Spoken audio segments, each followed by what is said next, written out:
আজকে সকালটা একদমই অন্যরকম ছিল। তো আজকে মুড়ি আর সিঙ্গারা দিয়ে সকালটা শুরু করেছিলাম। দেন যে ব্যালকনিটা আছে এটা অনেকদিন ওয়াশ করা হয়নি। কারণ রাস্তার ওপর ব্যালকনি বিভিন্ন রকম নোংরা চুল উড়ে আসে প্লাস কাকে নোংরা করে দেয়। তো অনেকদিন ক্লিন করিনি। তো আজকে ভাবলাম একটু ক্লিন করেই দিই। কারণ খুবই হয়ে গেছে মানে কাকের গু ছাড়া আর কিছু নেই। এত কাকের পটি। আর এই ডাল ফালগুলো সব ডাস্টবিনে আগে ফেলে দিয়ে এলাম।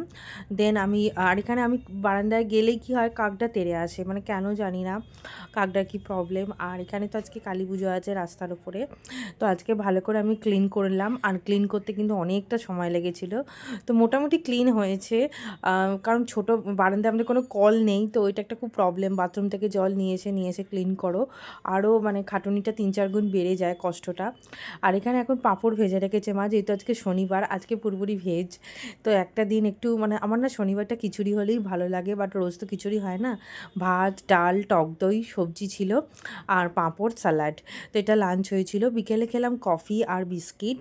তো আমি বিস্কিটটা খাওয়া কন্ট্রোল করা উচিত যারা ওয়েট লসে আছো, বাট তারপরেই খেয়ে নিলাম টিপিক্যাল বাঙালিদের আলুর চপ আর বেগুনি, তার সাথে মুড়ি। এটা খেতে ব্যাপক ছিল, ব্যাপক। এত সুন্দর টেস্টি ছিল, মানে খাওয়ার পরেও মুখে লেগেছিল। আর এখন এখানে একটা লাফটার শেফ বলে হয় টিভিতে, ওইটা দেখছিলাম। ওটা দেখতে বেশ ভালো লাগে। তো বেশ মজাদার হয়, খুব আনন্দ হয়। আর এখন ভালো হাওয়া দিচ্ছিল, তো পর্দাটাও উঠছিল। মানে আজ বিকেল থেকেই মোটামুটি ভালো হাওয়া দিচ্ছিল, যে গরমটা কেটে গেছিলো। রাতে মা করেছিল রুটি আর তড়কা। তো এটাও খুব ভালো করে খেলাম আর 1 গ্লাস দুধ দিয়ে দিনটা শেষ করলাম। ভিডিওটি ভালো লাগলে like, subscribe and follow. Love you.